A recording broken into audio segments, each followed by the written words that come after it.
Hello everyone, good morning. This is Mahesh Shah from Surat. This is my third video of chapter 1 for social science NCERT syllabus. Chapter 1 is about French Revolution. In first video we discuss about the French society in late 18th century. In second video we discuss about how did the monarch France become Republic France. I hope that you understand every detail of that chapter. Uh, in this video, we discuss about the Reign of Terror and directory rules of France, as well as did women have a revolution in France? So, and the daily life of the people of France in revolution and after revolution. And afterwards, one small exercise given for your revision work. So before I start this video, I would like to tell you about like the video. That is the important things for me. Like the video, subscribe the channel and press the bell icon for the new notification. That is the important thing. So without wasting time, let's start the video. Chapter 1, Part 3, French Revolution. Topic, the Reign of Terror. So when uh, France become republic, at that time certain rights given to certain peoples. It means those who paid the tax, they had a right to vote only. Those who had not paid any kind of tax, they had no right to vote. And some other discrimination also prevailing in the society of France. As well as the situation becomes very blur, and the change, the development which found in France, that affect on the neighboring countries also, where they also follow the monarchy. So the period from 1793 to 1794 is referred to as the Reign of Terror. Robespierre, Maximilian, this is the Maximilian Robespierre, followed a policy of severe control and punishment. All those whom he saw as being enemies of the Republic, ex-nobles and clergy, members of other political parties, even members of his own party who did not agree with his methods were arrested. तो यहाँ पे रोबस्पियर ने कुछ policy establish की कि जो भी Republic के अगेंस्ट था वो उसके लिए एनिमी था, जिसमें थे जो पुराने नोबल्स और क्लर्गी जो थे वो जो अदर पॉलिटिकल पार्टीज़ के मेंबर थे, और या तो उसकी पार्टी के जो मेंबर जो उसकी पॉलिसी को एग्री नहीं करते थे वो सब उसके लिए एनिमी थे, और उसने उन सबको अरेस्ट करवा के जेल में बंद कर दिया. Impressed and then tried by a revolutionary tribunal. If the court found them guilty, they were guillotine. It means that is a thing here. This is the guillotine machine. Here one blade is there. The person was murdered in short. तो जो इनके rules को follow नहीं करता था, जो Republic के against था, उसको इस तरह से एक ब्लेड वाला रैंप होता था. यहाँ पे आप देख सकते हो कि आदमी को लेटाया जाता था और ये ब्लेड उसके सर के ऊपर गिराते थे और उसकी मौत हो जाती थी. और ये है डॉक्टर गुलोटाइन, जिन्होंने ये मशीन इन्वेंट की थी. The guillotine is a device consisting of two poles and a blade with which a person is beheaded. It was named after Dr. Guillotine, who invented it. Robespierre's government issued laws placing a maximum ceiling of wages and prices. तो इन्होंने अभी सब change करना चालू कर दिया. जो भी वेजेस अब तक स्टेबल थे, यानी जो उनका सप्रेशन होता था लेबर्स का, वो उन्होंने बंद कराया. Meat and bread were ration, और मीट और ब्रेड के लिए उन्होंने गवर्नमेंट शॉप्स चालू कर दी. Peasants were force to transport their grain to the cities and sell it at fix price by the government. अब जो बड़े पीसेंट थे उनको फोर्स किया गया कि वो अपना जो भी फूड ग्रेन है वो सिटीज़ में जाके सेल करे, और उसकी प्राइस अब गवर्नमेंट फिक्स करेगी. The use of more expensive white floor was forbidden. तो अब तक जो वाइट फ्लोर यूज़ होता था वो बंद हो गया. All citizen were required to eat the पेन डी इग्लाइट, इट मीन्स इक्वालिटी ब्रेड, सब लोगों को अब इक्वल फूड मिलेगा।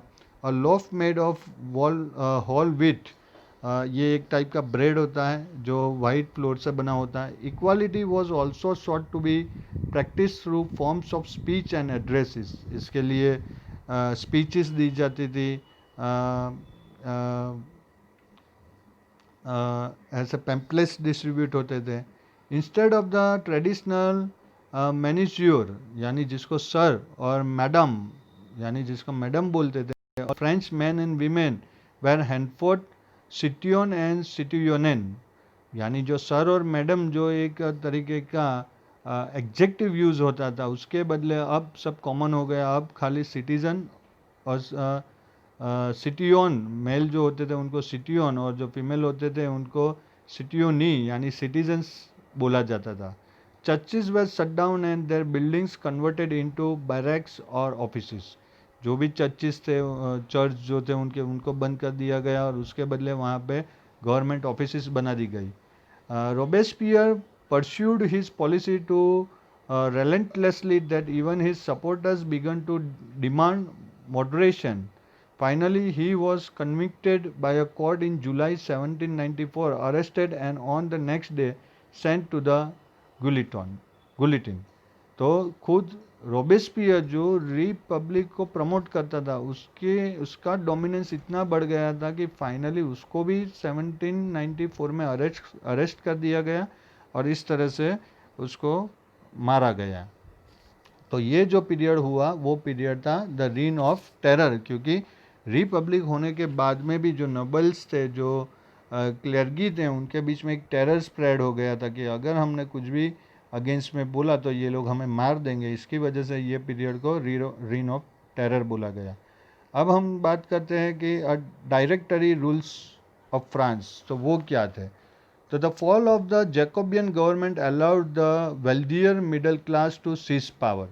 अब ये जो हमने जिसकी बात की रोबेस्पियर, वो जैकोबियन था, जो फादर जैकोब का जो ग्रुप था, जो हमने सेकंड वीडियो में डिस्कस किया था। अब इसके जाने के बाद वो पूरा जो उनका यूनिटी था वो ब्रेक हो गया और उसकी वजह से जो मिडिल क्लास में जो रिच लोग थे उनके हाथ में सब पावर आ गया। A new constitution was introduced which denied to vote to non-propertied section of society। अब इन्होंने जो नया कॉन्स्टिट्यूशन बनाया उसमें जो जिसके पास प्रॉपर्टी नहीं है उनको वोट नहीं देना है, ऐसा उन्होंने लिख दिया। It provided for 2 elected legislative councils, तो यहाँ पे दो लेजिस्लेटिव काउंसिल्स का उन्होंने एडवाइस दिया। This then appointed a directory and executive made up of 5 members. फिर वो जो लेजिस्लेचर में जो मेंबर थे वो डायरेक्टरी और एग्जीक्यूटिव मेंबर सिलेक्ट करते थे, जो 5 होते थे। This was meant as a safeguard against the concentration of power in a one man executive as under the Jacobin. तो इसका रीज़न ये था कि कोई भी एक पर्सन के हाथ में एग्जीक्यूटिव पावर नहीं आना चाहिए। However, the directors often clashed with the legislative council, who then sought to dismiss them. पर इनके बीच में भी यूनिटी नहीं थी, बहुत सारे प्रॉब्लम क्रिएट होते थे। The political instability of the directory paved the way for the rise of a military dictator. और इसकी वजह से अब यहाँ पे जो अब तक रिपब्लिक की बात चल रही थी उसके बदले मिलिट्री डिक्टेटरशिप आने का चांस हो गया और वो जो बना वो था नेपोलियन बोनापार्ट। ये है नेपोलियन बोनापार्ट जिसने पावर में आने के साथ में ही फ्रांस के आजू बाजू के सब कंट्री के ऊपर अटैक करना चालू कर दिया था। इसके बारे में लास्ट में हम डिस्कस करेंगे, एक छोटा सा पोर्शन है नेपोलियन बोनापार्ट के ऊपर। तो ये नेपोलियन बोनापार्ट है जिसकी फ़ोटो भी आपके टेक्स्ट बुक के अंदर नहीं है। Through all this changes in the form of government the idols of freedom of equality before the law and of fraternity remain inspiring idols that motivated political movements in France and the rest of European during the following century। तो यहाँ फिर वापस story वहाँ पे आके ही रुक गए। Napoleon Bonaparte आया, वो डिक्टेटर था, तो यहाँ पे वापस जो फ्रीडम की बात होती थी, फ्रैटर्निटी की बात होती थी, इक्वल लॉ की बात होती थी, ये आइडिया पॉलिटिकल मूवमेंट्स पकड़ने लगे। और ये फ्रांस में नहीं बल्कि उसके आजू बाजू के बहुत सारे कंट्रीज़ में भी इसकी इफ़ेक्ट हुई। अब बात करते हैं विमेंस की कि भाई उनका कुछ रेवोल्यूशन था, उनको राइट्स मिलते थे। तो फ्रांस में स्टार्टिंग में हमने देखा कि जब कॉन्स्टिट्यूशन बना तो विमेंस को कोई राइट्स नहीं दिए थे, ना ही उनको जनरल असेंबली में अलाउड किया था, ना ही उनको पढ़ने लिखने का कोई राइट्स था। तो बट ऑब्वियसली उन्होंने भी रेवोल्यूशन किया। From the very beginning women where active participant in the event which brought about so many important changes in France society. They hoped that their involvement would pressurize the revolutionary government to introduce measures to improve their lives. Most women of the Third Estate had to work for a living. They worked as seamstresses or laundresses, sold flowers, fruits, and vegetables at the market, or were employed as a domestic servant in the house of prosperous people. तो ये सब काम womens करती थी। Most women did not have access to education और job training. ज़्यादातर womens जो थी उनको एजुकेशन अलाउड नहीं था और ना ही उनको कोई जॉब ट्रेनिंग दी जाती थी। ओनली डॉटर्स ऑफ नोबेल और wealthier member of the third estate could study at a convent after which their family arrange a marriage for them. तो जो पैसे वाले लोग थे या तो जो नोबेल्स सेकंड एस्टेट के जो लोग थे उनकी जो डॉटर्स थे उनको पढ़ने का चांस मिलता था। Working women had also to care for their families, that is cook, fetch water, queue up for bread and look after the children. तो जो वीमेन वर्क करती थी उनको वर्क भी करना है और साथ में घर भी संभालना है।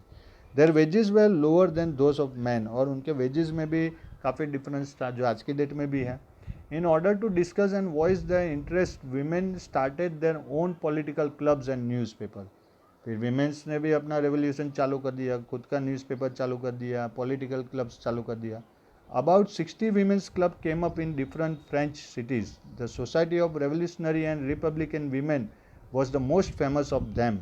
One of their main demands was that women enjoy the same political rights as men. तो उनका जो मेन डिमांड था वो वही था, इक्वल राइट्स वाला, जो आज के डेट में हमारे कॉन्स्टिट्यूशन में भी नहीं है। हमारे पार्लियामेंट में भी 33% रिजर्व्ड है, तो ये इक्वालिटी वाली बात नहीं है।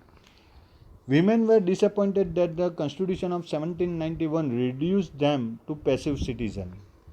They demanded the right to vote, to be elected to the assembly and to hold a political office. अब जो राइट्स उनको नहीं थे, वोट नहीं देना या असेंबली में नहीं जा सकते, ये सब उन्होंने डिमांड रखी। Only then they felt would their interest be represented in the new government. In the early years, the revolutionary government did introduce laws that helped improve the lives of women. Together with the creation of state schools, schooling was made compulsory for all girls. Their father could no longer force them into marriage against their will. Marriage was made into a contract entered into freely and registered under civil law. Divorce was made legal and could be applied for by both women and men. Women could now train for jobs, could become artists और run small businesses. तो नई government जो interim government उनकी बनी, revolutionary government, उन्होंने उनकी सब demand accept की और उनको इक्वल राइट्स दिए। Women struggle for equal political rights however continued during the reign of terror. The new government issued laws ordering closure of women's club and banning their political activities. Many prominent women were arrested and a number of them executed.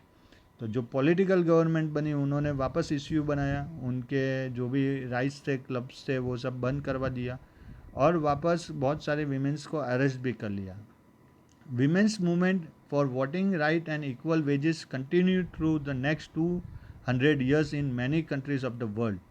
और ये जो concept चालू हुआ वो खाली France में नहीं पर दुनिया की बहुत सारी कंट्रीज़ में 200 ईयर्स तक चालू रहा इक्वल राइट्स का। Women's movement for 200 years. The fight for the vote was carried out through an international suffrage movement during the late 19th and early 20th century. और ये जो लेट 18th सेंचुरी में जो event movement चालू हुई थी women's की, वो अर्ली 20th सेंचुरी में उनकी डिमांड कंप्लीट हुई। The example of the political activities of French women during the revolutionary year was kept alive as an inspiring memory. It was finally in 1946 that women in France won the right to vote. तो 1789 से जो women's की ये revolution चालू था उसका result 1946 में आया। तो कितनी जनरेशन इसमें पास हो गई। और ये होना ही चाहिए because the birth is given by the god and there is no special certificate given to anyone that you are precious and you are not. So there is right to equality is very important for each and every people. Here one revolutionary woman's photo is given. This also given in your textbook. She is the little of a revolutionary woman, Olympia de Gouges, 1748 to 1793. इन्होंने ये activity में बहुत ही participate किया था। अब हम बात करते हैं कि स्लेवरी कैसे वहाँ से निकली, स्लेवरी को कैसे मिटाया गया, हटाया गया। The abolition of slavery, one of the most revolutionary social reform of the Jacobean regime was the abolition of slavery in the French colony. तो जैकोबियन जो ग्रुप था उनका जो मेन कॉन्सेप्ट था स्लेवरी वाला, वो उन्होंने बहुत ही उसके पीछे हार्डवर्क किया था। The colonies in the Caribbean, अब ये जो नाम है वो यहाँ पे मैं आपको कॉलोनी के फोटोज दिखा रहा हूँ। ये कैरेबियन कॉलोनी का फोटो है, ये वाला, ये कलर ये वाला फोटो। फिर ये है गॉर्डेनलोप कॉलोनी। फिर ये है ये सेकंड वाला तो था मार्टिनिक क्यू कॉलोनी। फिर ये है थर्ड वाला गॉर्डेनलोप कॉलोनी और ये है सैन डोमिंगो कॉलोनी। ये जो कॉलोनीज थे वो अफ्रीका रीजन में से थे। were important suppliers of commodities such as tobacco, indigo, sugar and coffee. But the reluctance of Europeans to go and work in distant and unfamiliar lands meant a storage of labor on the plantation. So this was made by a triangular slave trade between Europe, Africa and the Americas. The slave trade began in the 17th century. French merchants sailed from the port of बॉडेक्स और नेंटिस, ये जो दोनों नाम है जो वो यहाँ पे है, मैंने दिखाए हैं। यहाँ पे जो लेबर्स थे उनको सप्लाई किया जाता था। The African coast where they bought slaves from local chieftain, branded and shackled. The slaves were packed tightly into ships for the 3-month-long voyage across the Atlantic to the Caribbean. There they were sold to plantation owners. The exploitation of slave labor made it possible to meet the growing demand in European market for sugar, coffee and indigo. तो ये जो demand जो commodity की बढ़ी उसको fulfil करने के लिए ऐसे जो गरीब लोग थे उनको ज़बरदस्ती से ऐसे गुलाम बनाया जाता था। Port city like Bordeaux and Nantes owed their economic prosperity to the flourishing slave trade. अब ये स्लेव का ट्रेडिंग होने लगा, यानी उनको ज़बरदस्ती से पकड़ के उनको बेचा जाता था। Throughout the 18th century there was little criticism of slavery in France. The National Assembly held long debates about whether the rights of men should be extended to all French subjects, including those in the colonies. But it did not pass any law, fearing opposition for businessmen whose income depend on the slave trade. तो सब जगह पे नए rules बने पर ये slave trade के लिए कोई नया रूल नहीं बना। It was finally the convention which in 1794 legislated to free all slaves in the French overseas possessions. तो 1794 में ये डिसाइड हुआ कि जितने भी फ्रेंच है जितने भी स्लेव्स हैं उनको फ्री कर दिया जाए। This however turned out to be a short-term measure. 10 years later, Napoleon reintroduced slavery. तो ये शॉर्ट टाइम के लिए हुआ था। फिर नेपोलियन जब वापस डिक्टेटर बना तो उसने वापस स्लेवरी रीइंट्रोड्यूस कर दी। Plantation owner understood their freedom as including the right to enslave African negroes in pursuit of their economic interests. Slavery was finally abolished in French colony in 1848. तो finally 1848 में ये slavery trade था वो completely illegal announce हो गया France में। अब जब रेवोल्यूशन था तब लोगों की लाइफ क्या थी, this is the last topic of this chapter. Afterwards, I'll give you short information about Napoleon Bonaparte. So, can political change the clothes people wear, the language they speak, or the books they read? The years following 1789 in France saw many such changes in the lives of men, women and children. तो but of course उनके कपड़े पहनने के तरीके या तो उनके जो भी सेलिब्रेशन के तरीके थे वो चेंज हो गए. The revolutionary government took it upon themselves to pass laws that would translate the ideals of liberty and equality into everyday practice. तो ये जो रेवोल्यूशनरी गवर्नमेंट थी उन्होंने चेंज किया, जितने भी right to equality equal law के जो राइट्स थे वो एवरीडे प्रैक्टिस में उन्होंने यूज़ करना चालू किया. One important law that came into effect soon after the storming of the Bastille in the summer of 1789 was the abolition of censorship. In the old regime, all written material and culture activities, books, newspaper, plays could be published or performed only after they had been approved by the censor of the king. तो यहाँ पे newspaper या book publish करने से पहले आपको king की permission लेनी पड़ती थी, वो इन्होंने कैंसल कर दिया. Now the Declaration of the Rights of Man and Citizen proclaimed freedom of speech and expression to be a natural right. Newspaper, pamphlets, books and printed pictures flooded the towns of France from where they travelled rapidly into the countryside. They all described and discussed the events and changes taking place in France. Freedom of the press also meant that opposing views of events could be expressed.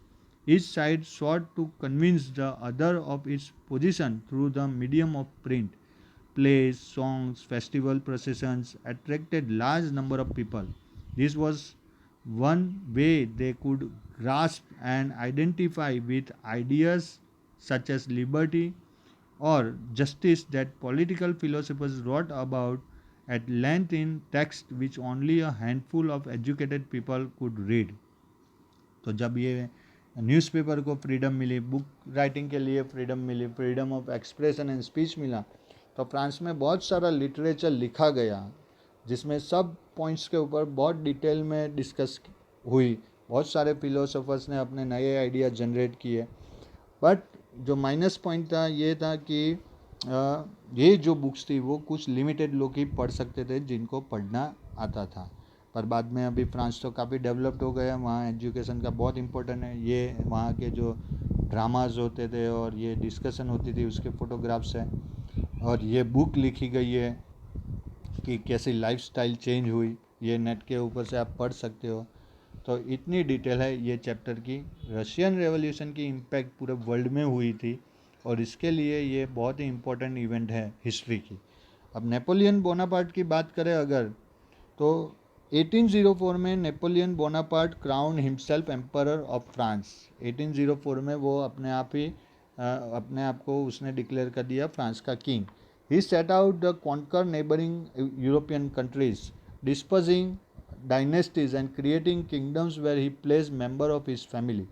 Napoleon saw his role as a modernizer of Europe. He introduced many laws such as the protection of private property and a uniform system of weight and measure provided by the decimal system. Initially, many saw Napoleon as a liberator who would bring freedom for the people. But soon the Napoleon armies came to be viewed everywhere as an invading force. He was finally defeated at Waterloo in 1815. Many of his measures that carried the revolutionary ideas of liberty and modern laws to other parts of Europe had an impact on the people long after Napoleon had left.